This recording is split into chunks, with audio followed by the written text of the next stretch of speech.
Hi friends, welcome to Subbu Telugu vlogs. ఈరోజు అయితే మా పొలంలో అయితే 2 ఎకరాల పొలం అయితే ఉంది కదా. సో పొలం మొత్తం అయితే ఇవాళ కోత మిషన్ పెట్టేసి అయితే కోయించేస్తాం అయితే జరుగుతుంది. సో ఇదైతే మిషన్ హార్వెస్టర్ అనమాట, రైస్ హార్వెస్టర్. సో మిషన్ పెట్టేసి గోబితే మనకైతే పని సింపుల్గా అయిపోతుందని చెప్పేసి మిషన్ అయితే పెట్టించేస్తాం. సో ఈ మిషన్ అయితే మనకైతే గంటకు వచ్చి 3700 అయితే తీసుకున్నారు. సో మొత్తం పొలం అయితే ఎండిపోయింది కాబట్టి మనకి మ్యాక్సిమం 2 ఎకరాలు వచ్చేసరికి 3 గంటలు, మ్యాక్సిమం 3 గంటలు అయితే క్లియర్ అయిపోతుంది. సో ఫాస్ట్గా ఏదైనా వచ్చేస్తుంది అనుకుంటున్నాం. సో దీనివల్ల ఈ మిషన్లో విత్తనాలు కూడా అంత ధాన్యాలు కూడా అంత గమ్మున అయితే కింద పడమంట. సో చూసాను, అక్కడికి నేను వెనకవైపు నుంచి వెళ్ళి మొత్తం అంతా చూసుకున్నాను. సో కటింగ్ అయితే బాగానే అవుతుంది. సో మొత్తం అంతా కటింగ్ చేసేసి మనం ట్రాక్టర్లో పోసేసుకుని గట్టు మీద అయితే వేసుకున్నాం. సో నైట్ అంతా కటింగ్ అయిన తర్వాత తెల్లవారుజామున అయితే మేమైతే మా బోధగట్లు చుట్టూ ఉన్న గట్ల మీద కూడా అయితే మినుములు ఉన్నాయి కదా. సో మనం వరి తర్వాత మినుములు వేసుకుంటాం అని చెప్పాను కదా. సో అందుకని చెప్పేసి మినువులు అయితే రాత్రి నానబెట్టుకుని గొడ్డలో కట్టుకుని తీసుకొచ్చిన మినువులు అయితే పొద్దున్న అయితే మా మావయ్య నేనైతే జల్లుతున్నాం అనమాట. సో ఇక మా మావయ్య అయితే మొత్తం మినువులన్నీ తీసుకుని ఇలా బోదిగట్టు బారు జల్లుకుంటూ వచ్చేస్తానమాట. సో ఇవైతే 752 ఎత్తుంది అనమాట. లాస్ట్ టైం అయితే జీబీజీ 45 ఎత్తున్నాం అని చెప్పేసి పెట్టాము.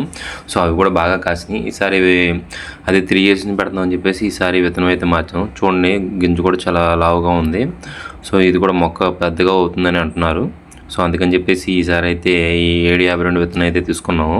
సో మన 2 ఎకరాల మొత్తానికి దీనికి ఈ 752 విత్తనం అయితే పెట్టేసాము.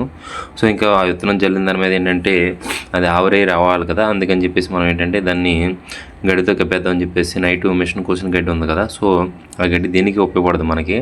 సో మనం ఏంటంటే ఆ పొలంలో కూడా విత్తనాలు మినువులు జిమ్మేసి పైన గడ్డి జిమ్మేస్తాం. సేమ్ అలాగే ఇక్కడ కూడా ఏం చేస్తామంటే ఏదైతే మనం పొద్దున్నే నానబెట్టుకున్న గింజలు జిమ్మాము దాని మీద ఏంటంటే మరీ ఎక్కువగా కాకుండా, ఎక్కువైతే ఆవురు ఎక్కువైపోయి అవి గింజలు మొలకలు రావన్నమాట. సో పలసగా అయితే జిమ్ముకోనమాట. సో అందుకని చెప్పేసి మేము ఏం చేసామంటే కోసిన గడ్డి అయితే ఉంది కదా, దాన్ని ఏం చేసామంటే జిమ్మిన చోటల్లా పలసగా అయితే జిమ్ముకుంటూ ఉన్నాం. ఆ జిమ్మేసిన దాని మీద ఏంటంటే మనం ఇది గింజలు జిమ్మాం కదా. సో దానికి ఏంటంటే వాటర్ మన చుట్టుపక్కన కాలువ ఇటు పక్కన పోతుంది కాబట్టి సో మనం బకెట్లతో నీళ్ళు తీసుకుని అయితే ఒక 3 days ఇలా జిమ్మేస్తే సరిపోతుంది అనమాట, మొలకలు వచ్చేస్తే.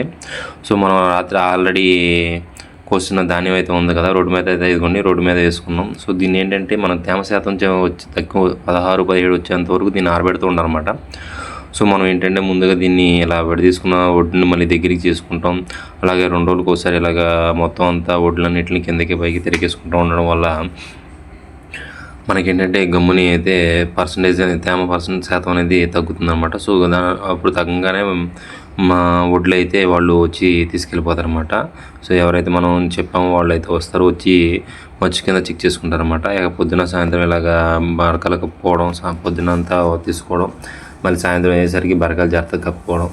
ఈ టైంలో వర్షం అయితే ఏమి లేదు. ఈసారి కొంచెం దేవుడు కరుణించినట్టే. నిరుడైతే అన్ని గట్ల మీదకి వచ్చిన వర్షం అయితే వచ్చేసి ఎక్కడ తడిసిపోతే చాలా ఇబ్బంది పడ్డాం. సో అందుకని చెప్పేసి ఎక్కడికెక్కడ బరకాలు అన్నీ కప్పేసి చాలా పగడబందిగా అయితే పెట్టేసుకుంటున్నాను అనమాట. సో ఇంకా 2వ రోజు అయితే నేను మినువులు తడపడానికి అయితే వచ్చానమాట. ఇది నాకు తెలిసి 3వ రోజు, 2 రోజులు అయిపోయింది ఆల్రెడీ. సో 3వ రోజుకైతే మొక్కలు కూడా బాగానే వచ్చినాయి అన్నమాట. ఇంకా కొంచెం తడపాలని చెప్పేసి అన్నారని చెప్పేసి వచ్చాను.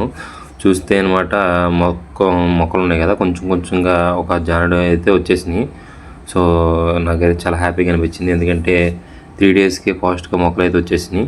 లాస్ట్ ఇయర్ అయితే మనం మినువుల మీద బురద అయితే జిల్లి అన్నీ ఇట్లే రెడీ చేసాం, కానీ ఈ ఇయర్ అయితే మొత్తం గడ్డి ఆవిరికి చూడండి మొక్కలు అయితే ఎలా ఎంత ఫాస్ట్గా చక్కగా వచ్చేసినాయో. వేసిన ప్రతి గింజ మొలకల కింద వచ్చేసినాయి. బీరిపోలేదని అంటారు కదా, మొత్తం అన్ని వాటిగా వచ్చేసినాయి. సో ఒక 1 week తర్వాత మన ధాన్యం ఏదైతే ఉందో దాన్ని అయితే ఇలాగా తేమ శాతం వచ్చింది చెక్ చేసుకున్న తర్వాత వాళ్ళకి చెప్పిన తర్వాత ఇక వాటన్నిటిని ఏంటంటే బస్తాల కింద గాటాల కింద వేస్తానమాట. సో 40 kg గాడికి ఒక సంచి కింద ఎత్తారన్నమాట.